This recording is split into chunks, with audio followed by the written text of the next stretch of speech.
Assalamualaikum.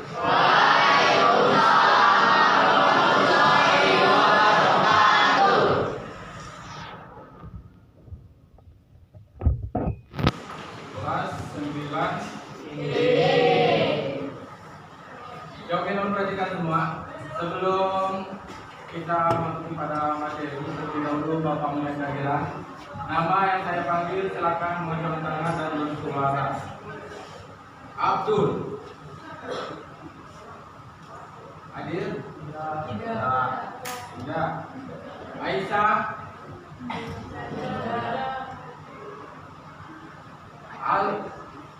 Al-Taila. Adista. Anela. Ana. Atika. Baim. Citra. Dapa.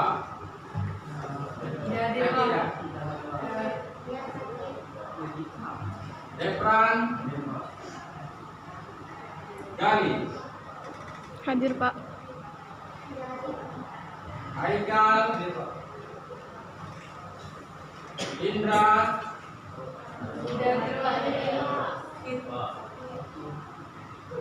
Kaisa. Kanza. Kinan. Kirana. Luki. Margareta.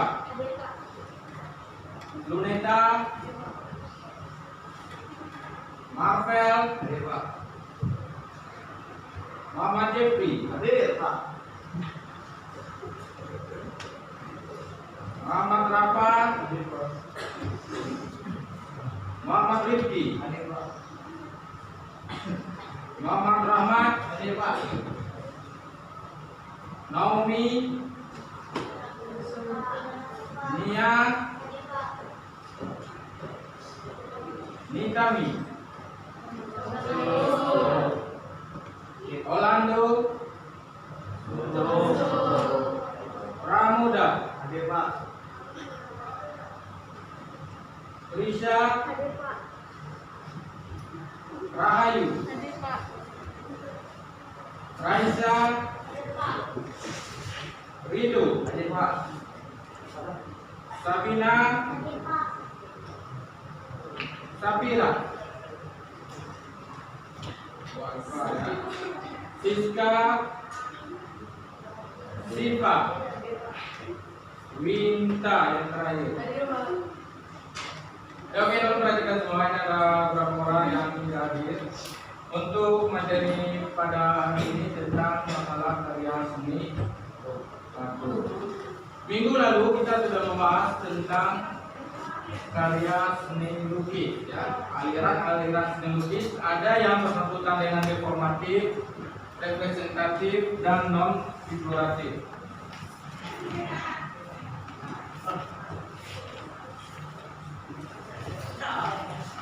Yang pertama yang kita bahas di sini masalah tentang karya seni patung. Ya.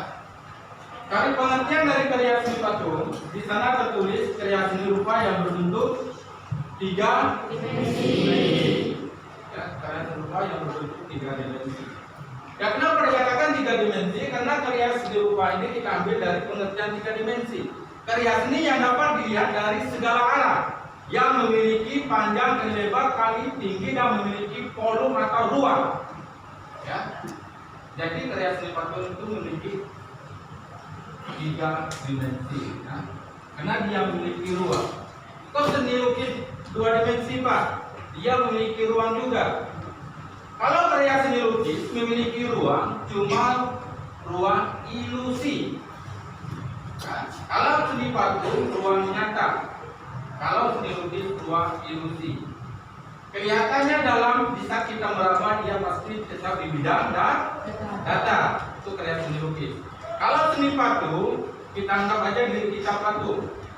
kita raba bagian muka, mana yang menonjol pasti terasa menonjol. Kalau seni lukis tidak. Ya, kayak foto kalian, kalian raba, ada nggak terasa hidung kalian? Tidak ya. Ini ilusi ya. Setelah pengertian seni patung, tujuan dalam pembuatan patung. Ya. Yang pertama tujuan fungsi persona. Apa itu fungsi persona? Seorang membuat sebuah karya seni patung ini tentang ekspresi, perasaan, ungkapan diri sendiri. Ya, itu yang dikatakan patung persona. Misalnya kayak gini, misal dia telah membuat sebuah sejarah atau kepala sekolah kita mau mengekspresikan patung dia di sekolah kita karena dia telah membawa nama baik. Itu yang dikatakan tujuan persona. Ya, karena diri kita sendiri. Yang kedua ada lagi patung religi. Apa itu religi? Apa yang terbayang kalian religi itu apa?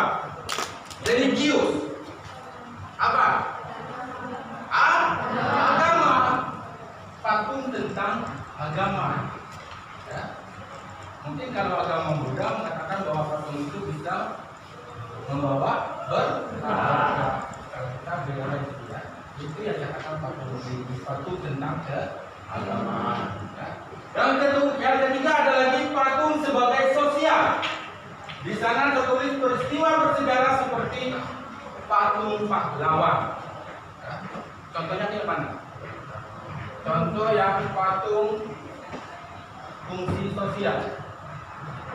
Di sana tertulis peristiwa bersejarah seperti patung pahlawan. Di sini di mana contoh? Ada nggak lihat patung? Museum.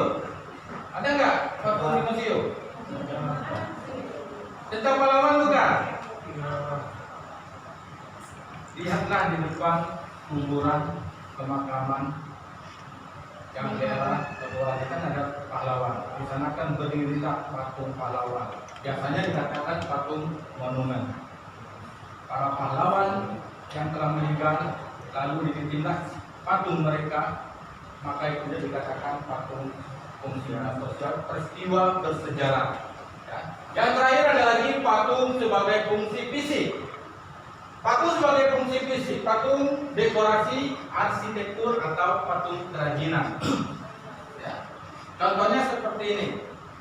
Biasanya kalau patung arsitektur, patung yang menyatu pada struktur bangunan. Ya. Patung yang menyatu pada struktur bangunan. Terus yang kedua ada lagi corak karya seni patung. Corak karya seni patung ini dapat dibedakan menjadi 3. Ya, diingat, nanti ada pertanyaan. Yang pertama corak representatif atau corak realis, ya, atau patung corak imitatif. Dari 3 kata itu pengertiannya sama. Apa yang dimaksud dengan patung imitatif atau representatif? Patung yang masih apa? Yang pasti menyerupai manusia. Itu yang dikatakan patung imitatif atau representatif. Yang masih menyerupai manusia, hewan atau tumbuhan. Ya. Kalau di sini kayak patung kuda di mana? Israel. Itu patung kuda ada 7. Nah, itu yang dikatakan patung imitatif karena dia masih menyerupai hewan. Ya. Terus ada lagi corak yang kedua, corak deformatif. Apa arti dari deformatif itu? Imitatif ini asli atau menyerupai yang asli. Kalau deformatif apa? Apa? Telah mengalami perubahan bentuk. Itu yang dikatakan patung deformatif. Telah mengalami perubahan bentuk.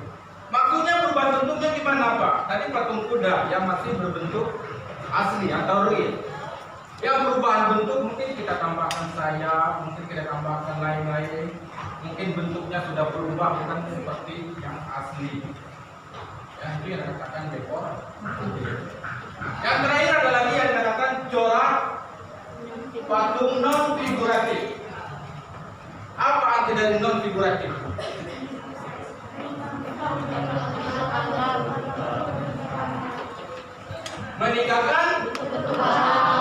Meninggalkan bentuk alam.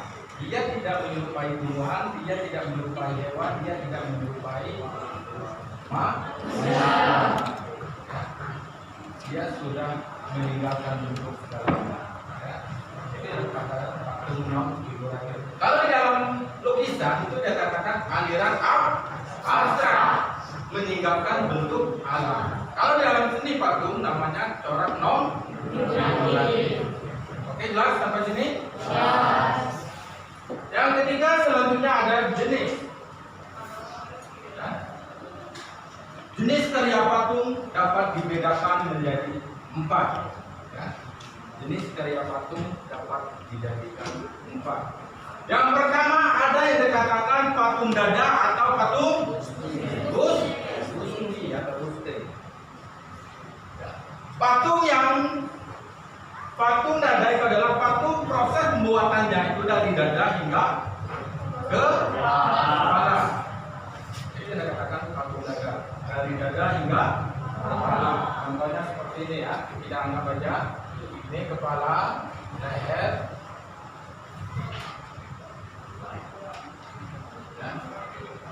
Ini yang dikatakan patung dada. Proses pembuatannya dari dada hingga kepala. Ya. Kalau di dalam buku Tika 13 itu cuma ada 3. Ini buku yang Bapak ambil ini dikasani dari Tika 13 Bapak gabung dengan KDSP, jadi 4. Ya. Yang pertama patung dada, berarti dari dada hingga kepala. Yang kedua ada lagi yang dikatakan patung kos. Di sana tertulis kepala. Patung kop itu adalah bagian kepala.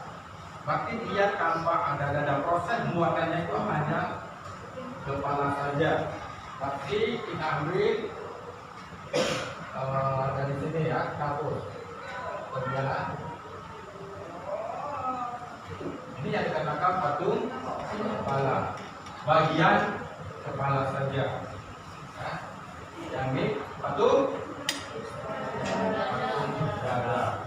Dan lagi ada lagi patung torso. Ada yang tahu patung torso itu apa?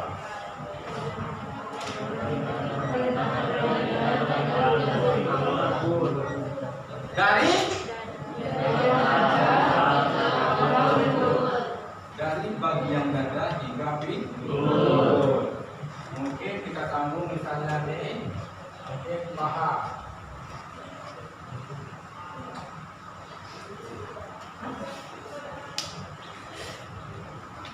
Ini ada kata patung torso dari dada hingga pinggul. Ya. Terus yang terakhir ada lagi yang dikatakan patung lengkap. Patung lengkap ini berarti kita tahu lengkap. Lengkap itu apa?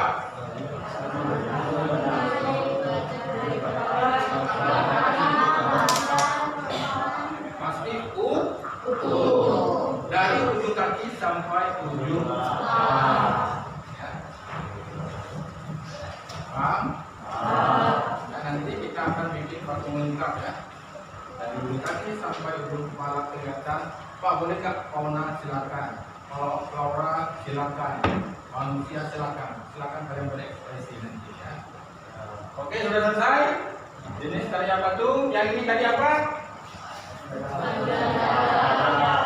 Yang ini? Yang ini?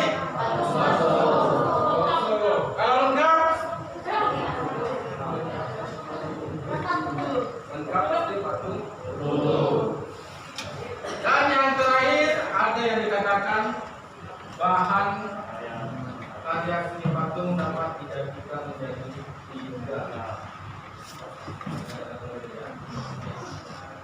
Yang pertama bahan lunak. Pasti dalam proses pembuatan patung itu ada ada 3 bahan yang kita gunakan. Yang pertama bahan lunak. Contoh dari bahan lunak itu apa?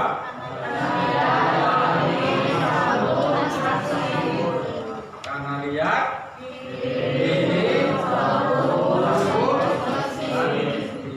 bubur kertas masuk tidak lunak? Masuk.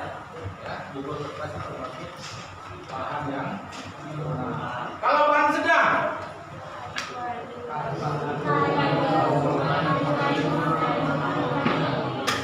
kalau bahan sedang maka kalian fokuslah pada kayu. Pak, ada nggak kayu termasuk yang keras? Ada. Ya, cuma jarang. Ya, kalau di daerah Bangka Belitung, kayu yang keras itu namanya kayu manggris. Manggris itu luar biasa. Itu sudah termasuk, dia kayu cuma bukan termasuk bahan sedang, karena dia sudah bahan keras. Kenapa dia keras? Karena di saat kita mau paku besar, kalau kita tidak menggunakan teknik paku yang bengkok, bukan kayu yang berlubang. Ya, tapi kayu manggis itu termasuk bahan keras. Selain kayu manggis apa lagi? Bahan keras. Jati, apa lagi? Batu cadas, semen, batu granit atau sebagainya.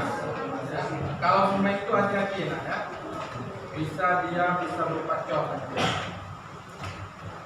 Oke, jelas? Bahan lunak sampai di sini. Yang terakhir ada yang dikatakan teknik dalam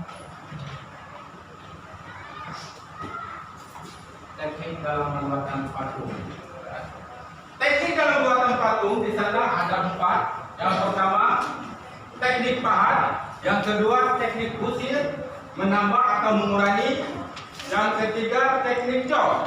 Teknik cor ini dibagi menjadi 2, ada bipal dan ada archimedes.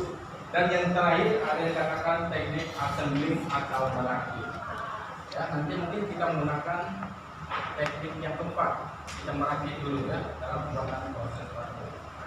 Pengertian dari teknik pahat itu apa? Kalau ada kata-kata pahat, apa yang muncul dalam pikiran kalian?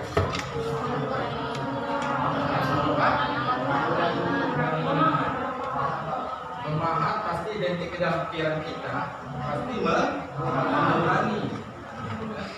mengurangi bentuk yang tidak kita inginkan sehingga menghasilkan sebuah bentuk yang menarik. Ini yang dikatakan memahat, berarti mengurangi. Ya. Kenapa mengurangi? Karena bahan yang digunakan kalau memahat, bahan yang digunakan pasti berbentuk kayu. Kalau enggak kayu pasti batu cadas. Ya. Kalau mereka itu tidak bisa ditambah atau dikurangi, tidak bisa ditambah. Ya. Karena bahannya keras. Kalau kita tambah, maka hasilnya enggak bagus. Ya. Itu kalau memahat itu hati-hati. Kalau sudah rusak, ya udah ulang lagi dari awal. Bisa nggak Pak ngakalnya? Bisa. Cuma membutuhkan proses. Ya. Yang kedua ada lagi yang katakan teknik kusir.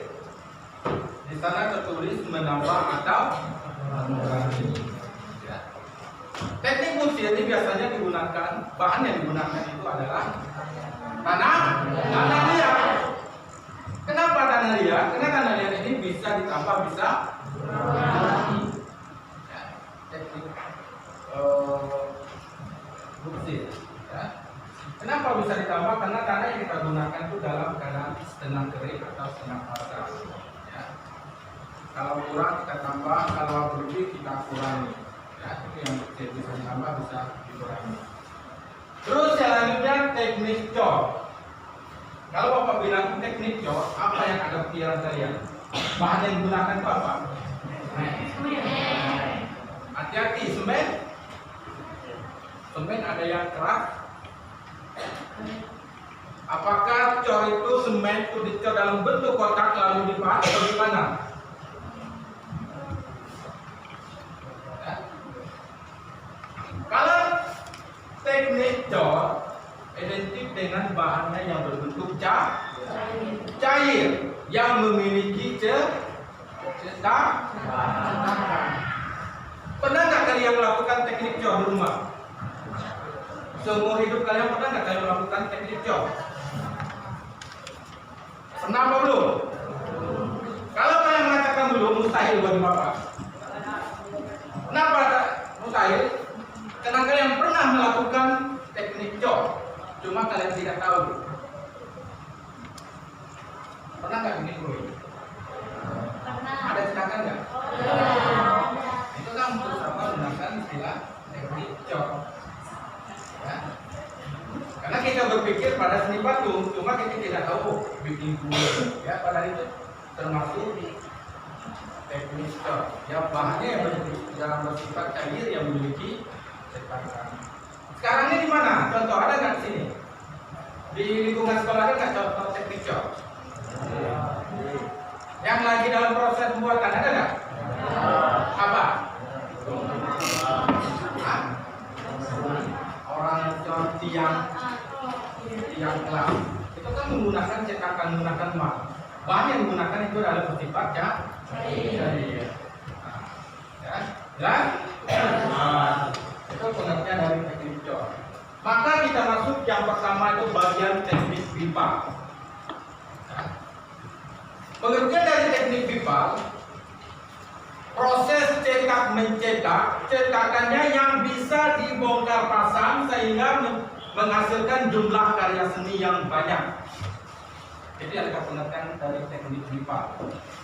Proses cetak mencetak dalam jumlah yang banyak, cetakan yang bisa dibongkar pasang. Seandainya kalian misalnya beli gantungan kunci, ya, menggunakan dari tembaga, kan seandainya dia yang menjual itu penuh bentuk yang sama, pasti tidak dikatakan teknik pipa.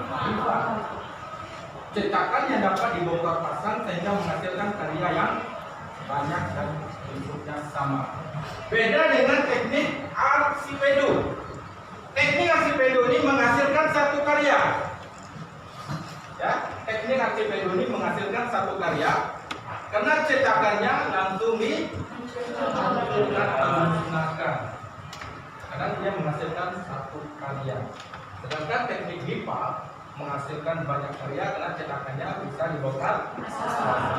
Ya. Yang terakhir adalah lagi teknik assembly, merakit. Ya. Biasanya teknik assembly itu merakit seperti kita menggunakan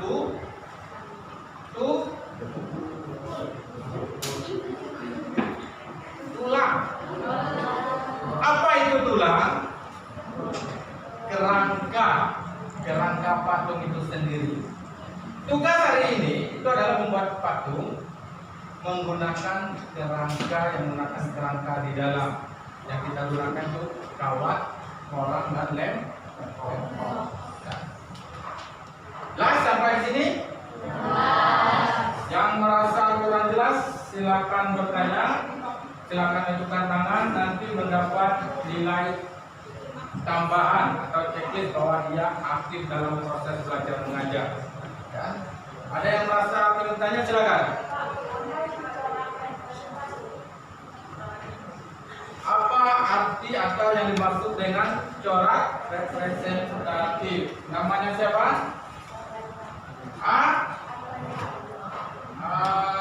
Baiklah.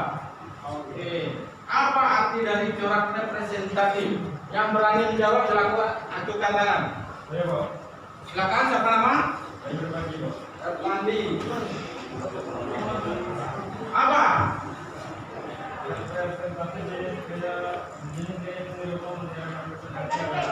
Aliran kehidupan yang baik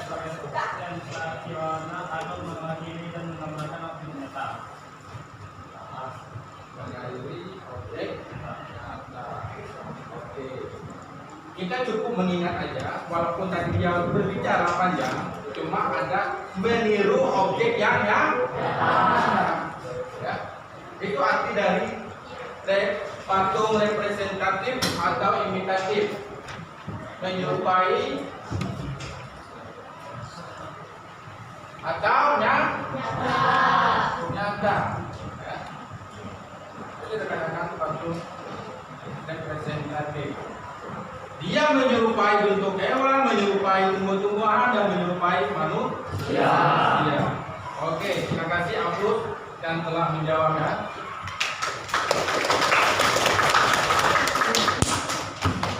Ada lagi yang mau bertanya?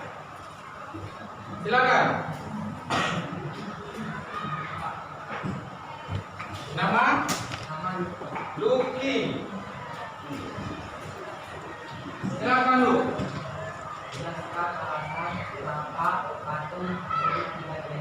Jelaskan kenapa kreasi patung itu 3 dimensi.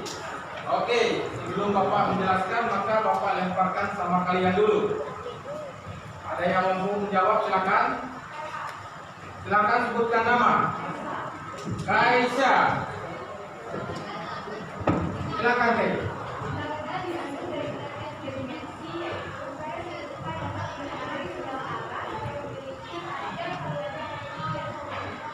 Oke, pertanyaan jawabannya mantap. Terima kasih Aplus pada.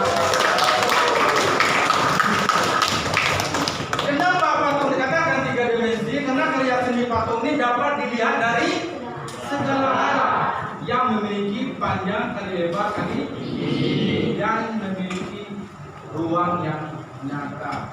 Ya. Kalau seni patung pastinya nyata. Kalau lukis nyata enggak? Dia memiliki sifat ilusi.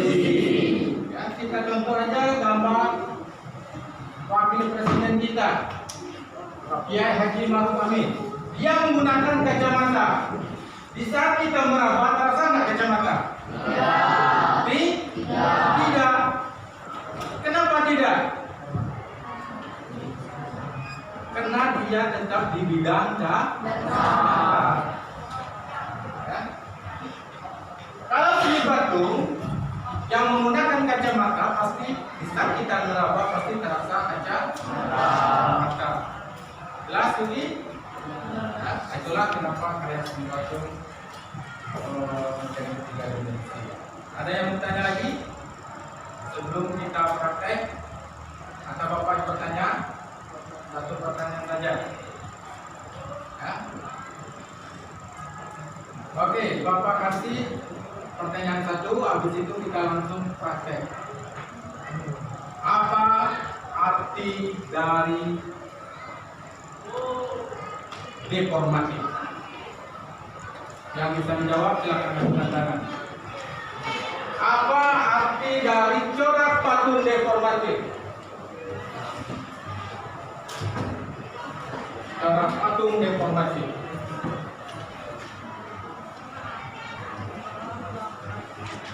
Ada yang bisa? Silakan angkat tangan. Silakan. Arti dari deformatif. Bagian sini ada nggak yang bisa? Nggak usah malu-malu nah. Dan sekarang ini kalian belajar berbicara di depan orang ramah. Di saat kalian perguruan tinggi kalian tidak ragu lagi. Jika kalian malu di SMP, maka di SMA pun kalian malu bertanya. Maka dari sekarang ini silakan kalian bertanya atau menjawab dari pertanyaan kawan kalian. Baik dari Bapak juga. Ada yang mau berani menjawab apa arti dari deformatif? Silakan, nggak apa-apa. Jangan ragu, jangan malu, angkat tangan. Silakan. Nama siapa? Muhammad. Apa arti deformatif? Jawabannya yang tepat. Bentuknya sudah mengalami perubahan. Yang kita kasih kepada Muhammad Rifki yang telah Oke, untuk mengingatkan waktu, Bapak minta buku catatannya silakan simpan dulu. Terus peralatan praktek silakan dikeluar dengan waktu sesuai mungkin. Hasil karya kalian sudah jadi, kita menggunakan teknik yang terakhir tadi, ya, merangkai. Silakan bahannya ditaruh di meja. Silakan ditaruh di tengah, kawan-kawan, bahan lem, ya.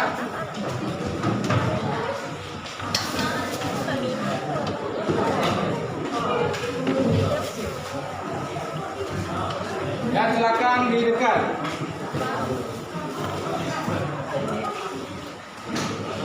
Silakan keluarkan hanya.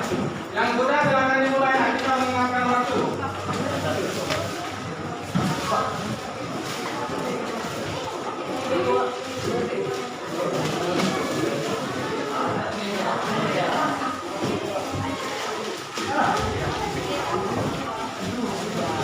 Langsung dimulai kertas. Ini contoh ya, tolong perhatikan. Tolong. Ini contoh menggunakan bubur kertas. Ya. Ini menggunakan bubur kertas dan ini menggunakan koran. Hasilnya seperti ini. Tugas kalian silakan saya pilih mau yang berbentuk yang mana. Ya. Kalau bubur kertas otomatis proses pengeringannya lama. Kalau yang ini boleh sederhana. Ya. Ya, Pak, saya mau bikin yang ini. Oke, silakan. Bentuknya kurus, tapi unik. Dalam jumlah kalian bikin mungkin ada 2 atau ada 3. Ya. Dan ini juga. Ya. Kenapa kita kasih tulang di dalam atau kawat? Agar di saat kita membentuk dia pasti bisa saja ya. Mau kaki kayak gimana? Kalau tanpa tulang dia kita tidak bisa membentuk. Paham? Oke, silakan digulung-gulung, dikasih lem, kalau tempelkan kertas koran. Ini contohnya. Ya.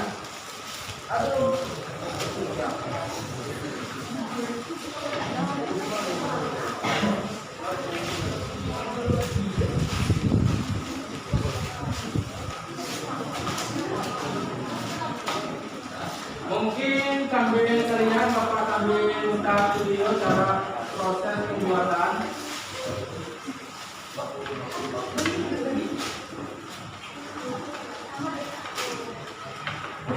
Sampai jelas bang.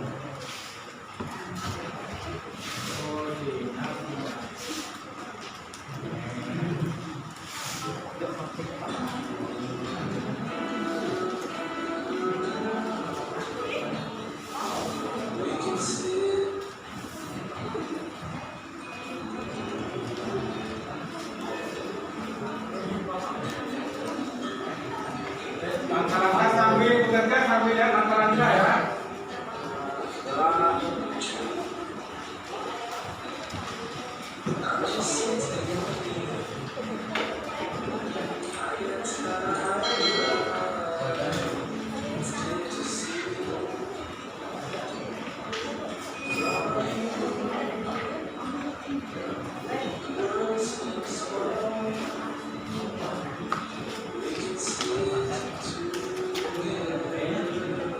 Inilah hasil karya kawan kalian alumni ya.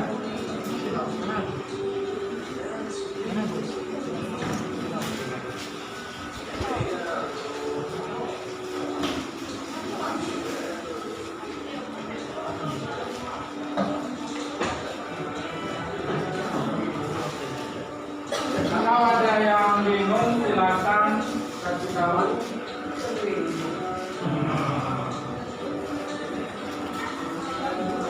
Apa ada lem ya? Enggak ada.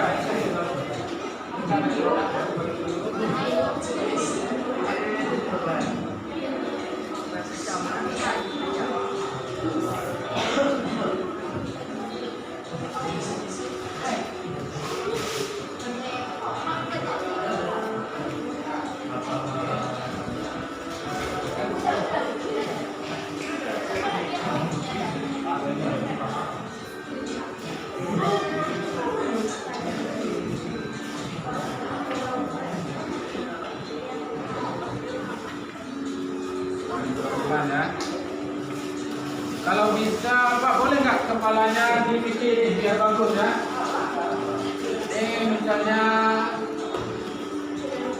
kalau kayak ini nanti diperbaiki ya.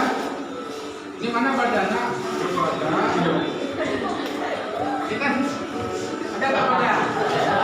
Ini diikat, nanti itu lagi ya.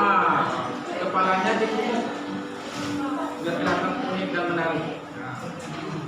Baru ditempel ya.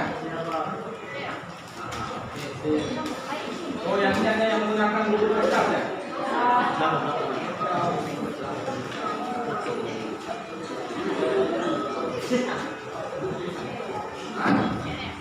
Diikat dulu, cari kawat. Cara kawat diikat.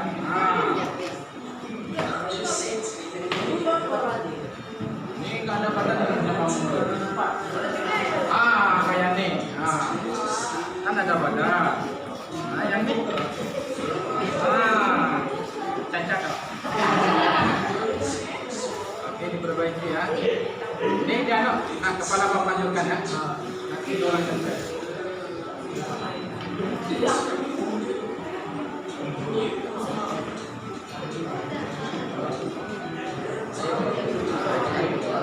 Ditempel korongnya dia.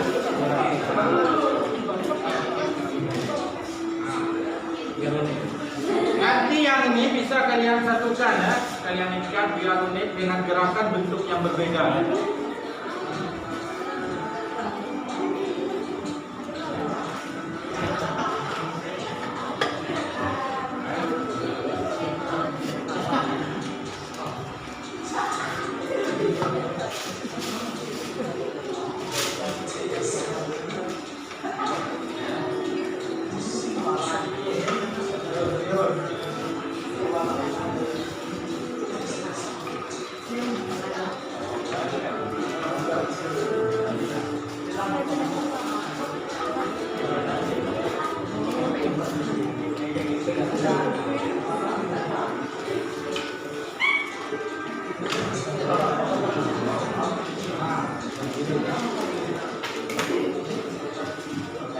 Ya boleh berbentuk seperti ini.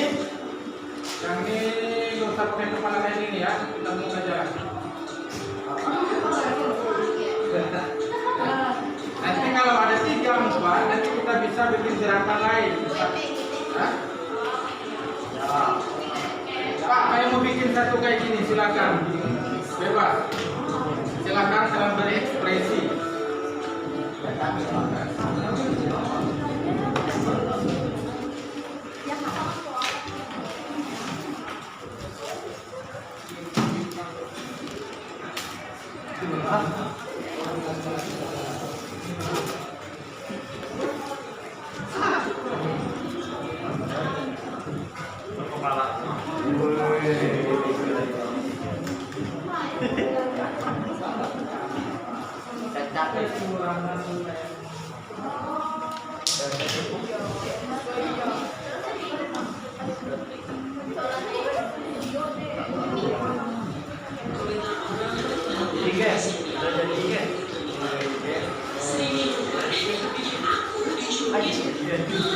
Kalau yang menggunakan buku kertas, stepnya akan diperbanyak ya.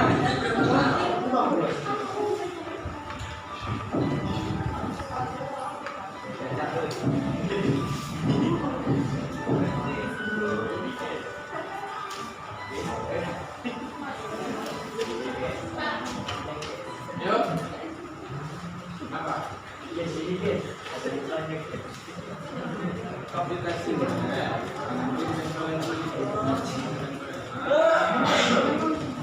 Bulan ya.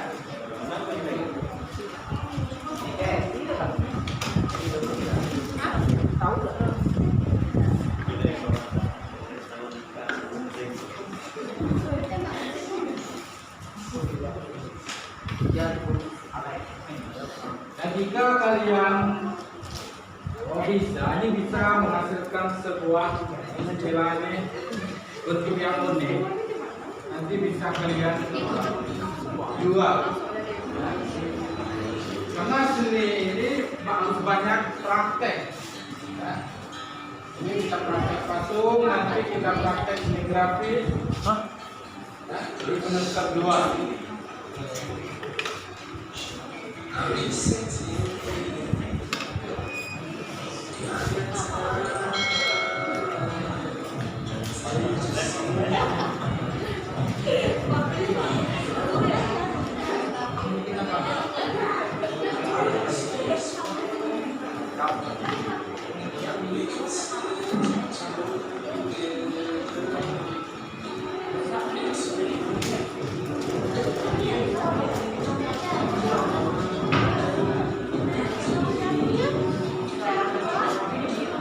Ada dalam kesulitan, silakan.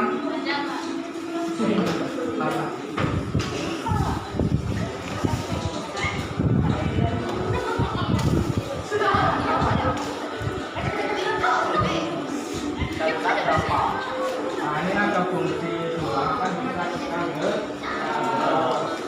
tinggal bisa kepala doang. Udah tahu ya bentuk Pak. Makan air. Ini berapa Pak?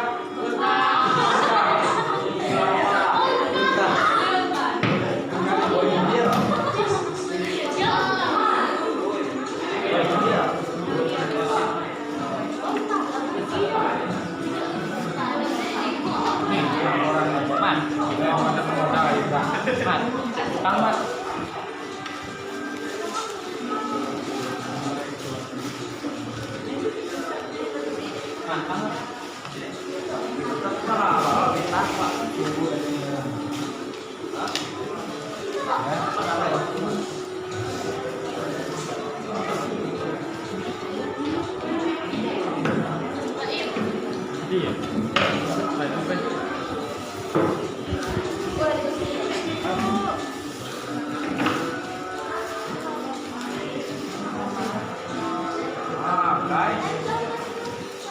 Ini guys. Oke.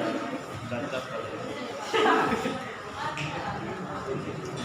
Ngomongin maju depan dulu.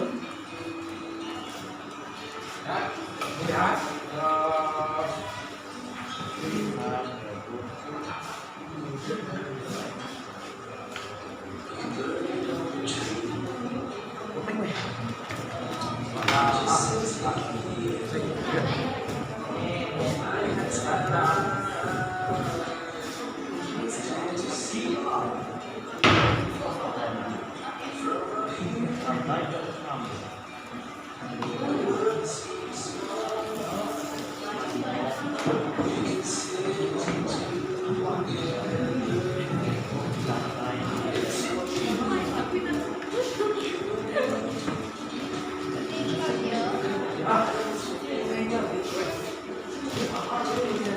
Ayo bangku-bangku.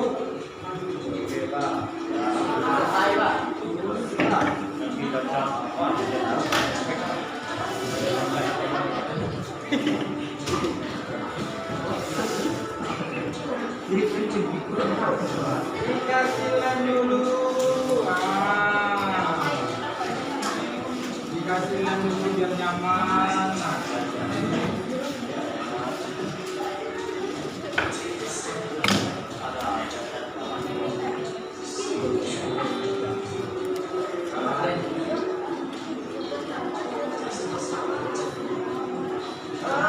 Ya kalau Bapak yang gampang, kertas ini dan tulangnya dikasih lem, ya.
Masih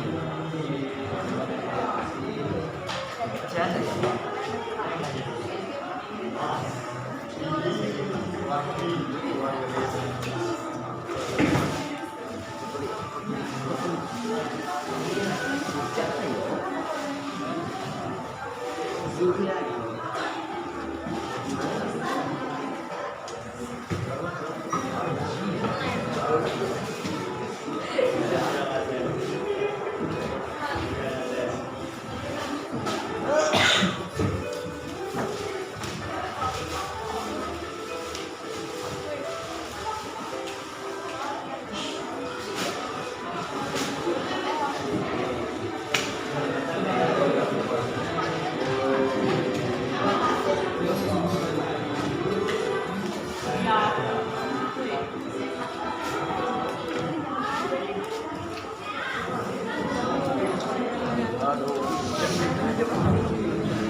Maksud belum maaf.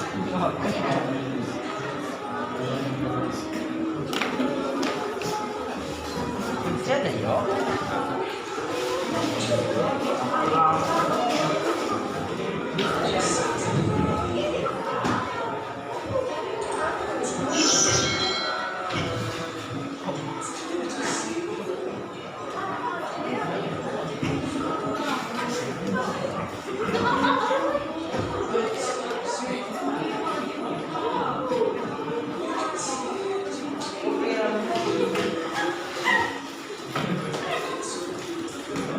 Yang ada kedudukan di rekening ya.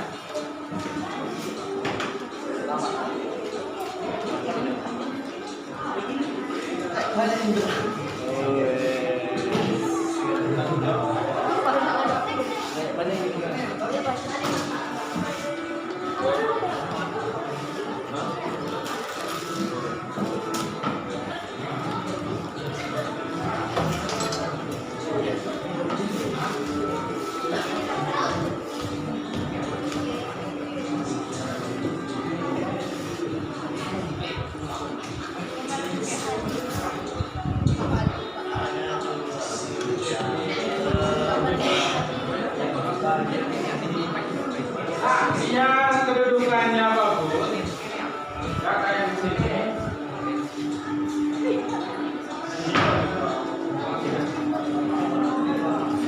Ya, bagi yang sudah ada kedudukan ini, biar kelihatan lebih bagus menarik. Kertasnya di rumah, lalu tempelkan. Biar kelihatan menarik. Siap. Oke, silakan.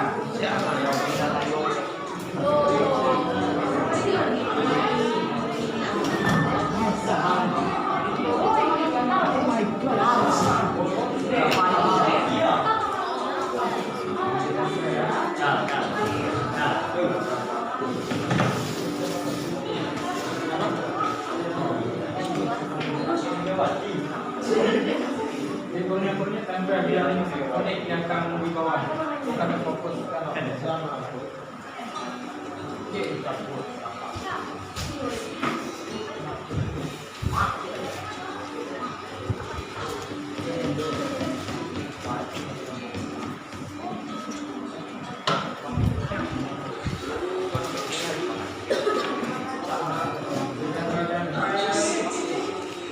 Bawahnya jangan dipotong pakai gunting ya, ini kaset tenang biar kelihatan apa dari.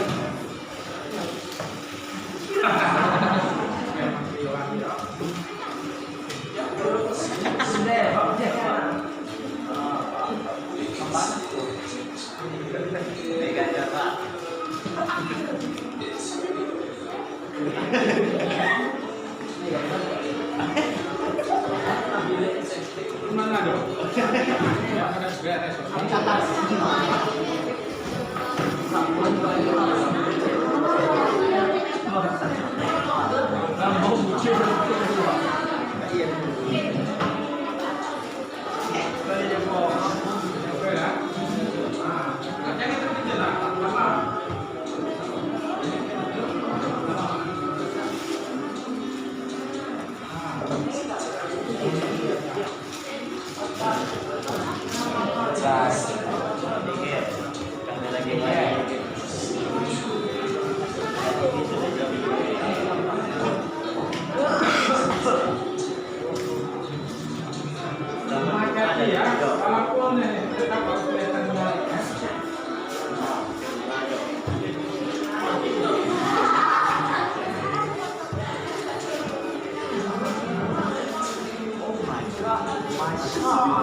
Ya, Pak.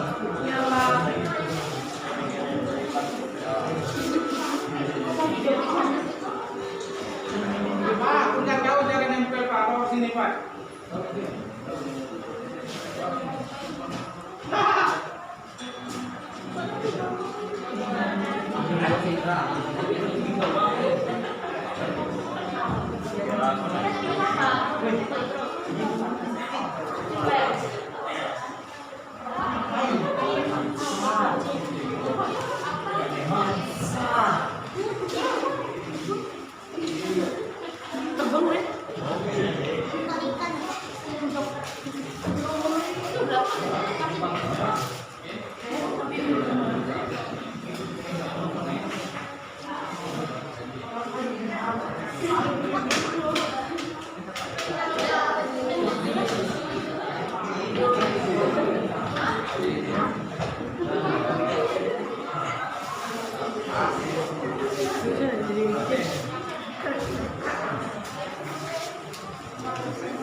Kenapa nak? Kalau nggak bisa nanti aja kena waktu. Ini istilah kayak satu makan Oh.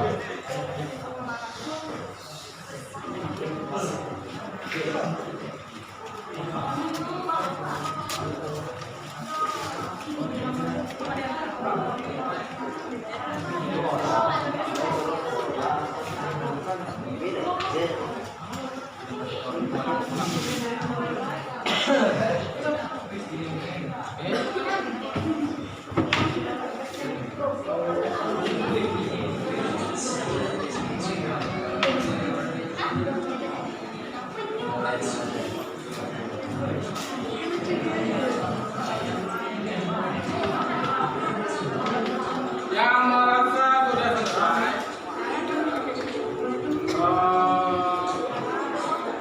bahan-bahannya silakan disimpan dulu ya. Kawan-kawan silakan simpan.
Silakan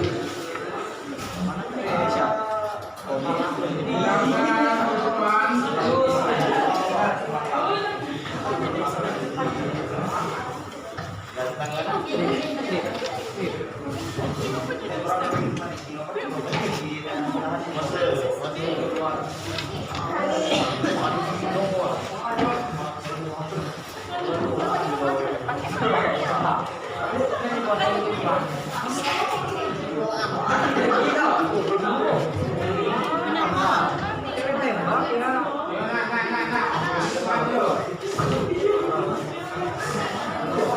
Barang-barang hasil karya semua ya, hasil karyanya bawa ke depan. Weh, bawa enggak?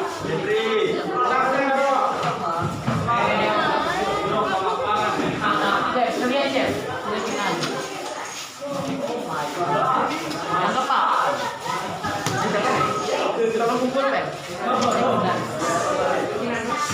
Oh my god.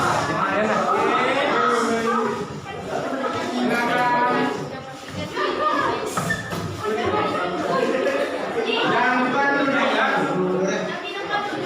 Mundur.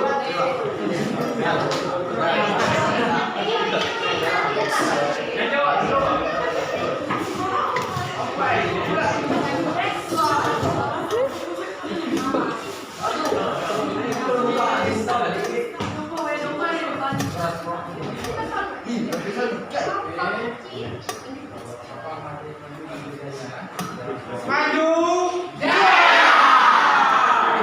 Oke, siap.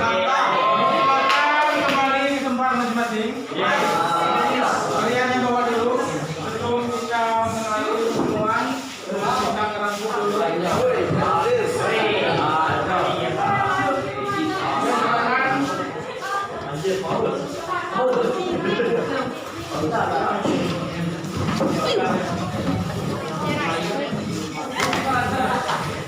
Mungkin kita evaluasi dulu. Mungkin ada silakan Bapak minta yang berani dari siswa untuk merangkum atau mengevaluasi tentang kegiatan pembelajaran pada hari ini. Nah, silakan. Yang berani silakan angkat tangan lalu sebutkan nama. Ya, silakan nama. Oke, silakan di depan aja. Kalau salah nggak ada masalah. Jelas kita minta keberanian kalian untuk evaluasi tentang pembelajaran pada hari ini. Baiklah, kesimpulan saya di sini karya seni patung merupakan karya seni tiga dimensi dan memiliki 4 tahap yaitu deformatif, non-figuratif, representatif. Oke, 3. Ternyata 3. Untuk tekniknya mempunyai 4 teknik yaitu teknik bursisit, teknik cor, dan teknik assembling dan teknik pahat. Cor mempunyai 2 teknik yaitu default dan hasil prediksi. Kita kasih upload pada ya,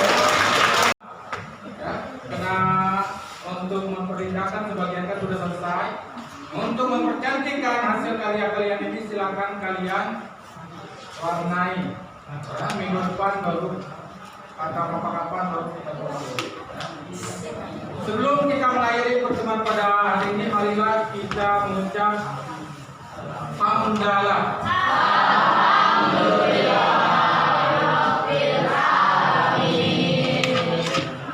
Kalau itu Bapak minta silakan sebelum kita pulang Bapak silakan berdoa dulu. Berdoa silakan siapa? Atau iya.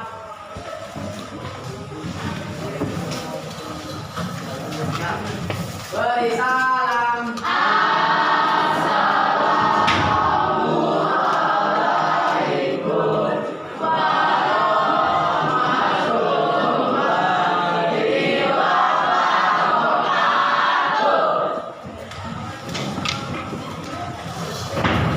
Berdoa mulai.